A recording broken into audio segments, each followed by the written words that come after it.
आप सल्लल्लाहु अलैहि वसल्लम एक ही रात में स्टार्स, प्लैनेट्स, गैलेक्सीज को क्रॉस करते हुए जमीन से आसमान की तरफ गए।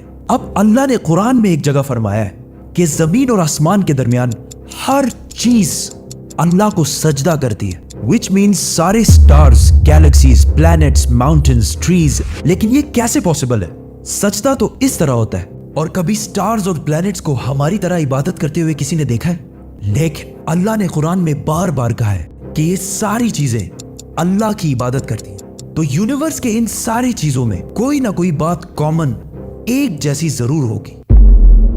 आज से बहुत साल पहले पूरी दुनिया का ये ख्याल था कि जमीन, अर्थ ही दुनिया का सेंटर है और जमीन तो साकिन है बेटा, जमीन रोटेट करती ही नहीं है, जमीन गर्दिश नहीं करती। लेकिन आज से 400 साल पहले गैलीलियो, जो एक इटालियन साइंटिस्ट थे, उसने 2 लेंसेज को अलाइन करके रखा तो उसे पता चला कि ऐसे करने से दूर की चीजों को करीब से देखा जा सकता है। छोटे लेवल पर टेलीस्कोप्स दुनिया में पहले भी मौजूद थे, लेकिन इन्हें सिर्फ फौजी और समंदरी सफरों में यूज किया जाता था। लेकिन गैलीलियो ने इसी टेलीस्कोप को इंप्रूव करके इंसानों की तारीख में पहली दफा इसका रुख आसमान की तरफ किया, जिससे उसने दुनिया से पहली बार सूरज और चांद को बिल्कुल करीब से देखा।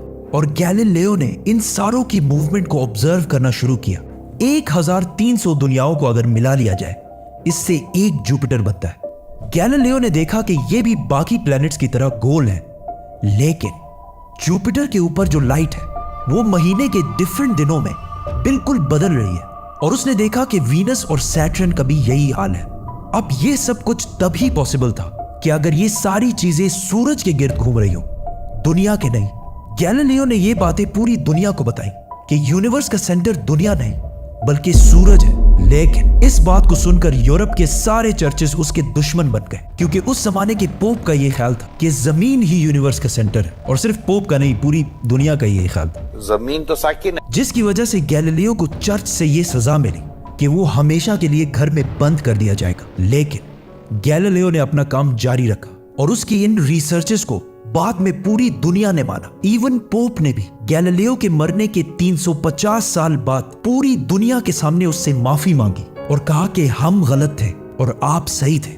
आहिस्ता आहिस्ता हमें पता चला कि जमीन यूनिवर्स का सेंटर नहीं है, बल्कि ये सूरज के गिर्द घूमती है। और सूरज भी कोई इतनी बड़ी चीज नहीं है, बल्कि सूरज तो इसके जैसे अरबों खरबों स्टार्स की तरह मिल्की वे गैलेक्सी का एक छोटा सा हिस्सा है। और ये मिल्की वे गैलेक्सी अरबों स्टार्स से बनी हुई है और ये सारे बिलियंस ऑफ स्टार्स एक ही सर्कल में घूम रहे हैं।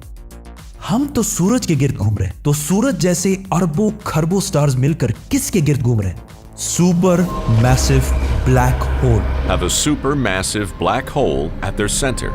इस ब्लैक होल ने, जो हमारे सूरज से 40 लाख टाइम्स बड़ा है, ने पूरी गैलेक्सी को एक गोल सर्कल में रखा हुआ है। जिस तरह हमारे सूरज ने जमीन, जुपिटर, मार्स, इन सारे प्लैनेट्स को एक सर्कल में रखा हुआ है। लेकिन ये गैलेक्सी भी कोई इतनी बड़ी चीज नहीं है, बल्कि ये लाखों और गैलेक्सीज को मिलाकर एक छोटे से क्लस्टर का एक छोटा सा हिस्सा है। ये लाखों गैलेक्सीज मिलकर एक क्लस्टर बनाते हैं और ये क्लस्टर भी कोई इतनी बड़ी चीज नहीं है, बल्कि इस जैसे लाखों क्लस्टर्स मिलाकर एक सुपर क्लस्टर बनता है। और ऐसे हजारों सुपर क्लस्टर्स और भी मौजूद है। अब आपने ये नोट किया कि इन सारे स्टार्स, गैलेक्सीज, प्लैनेट्स में एक चीज कॉमन है कि इस पूरे यूनिवर्स में हर चीज किसी न किसी दूसरे ऑब्जेक्ट के गिर्द घूम रही है। और जब रसूलुल्लाह सल्लल्लाहु अलैहि वसल्लम भी आसमानों की तरफ गए तो उन्होंने बैतुल मामूर में फरिश्तों को नमाज पढ़ते हुए नहीं देखा, वो भी किसी चीज के गिर्द घूम रहे थे।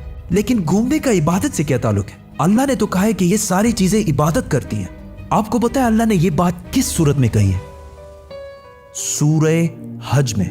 हज में मुसलमान पूरी दुनिया से इस्लाम की सबसे मुकद्दस और होली जगह काबा के पास जाते हैं और बार बार इसके गिर्द घूमते हैं। अब इस सर्कल करने का मतलब क्या है? जब मुसलमान काबा के गिर्द घूमता है तो वो उस वक्त अकेला नहीं घूम रहा होता, बल्कि चांद, प्लैनेट, स्टार्स, गैलेक्सीज, क्लस्टर्स सारों के साथ एक ही इबादत में शामिल हो जाता है। तो ये सारी चीजें हमारी तरह इबादत नहीं करती, बल्कि हम मक्का जाकर इनकी तरह इबादत करते हैं। लेकिन इस आयत में तो लिखा है कि ये सारी चीजें अल्लाह को सजदा करती हैं। सजदा का मतलब सिर्फ हमारे वाला सजदा नहीं है, बल्कि अल्लाह के निजाम के मुताबिक चलने को भी सजदा कह सकते हैं।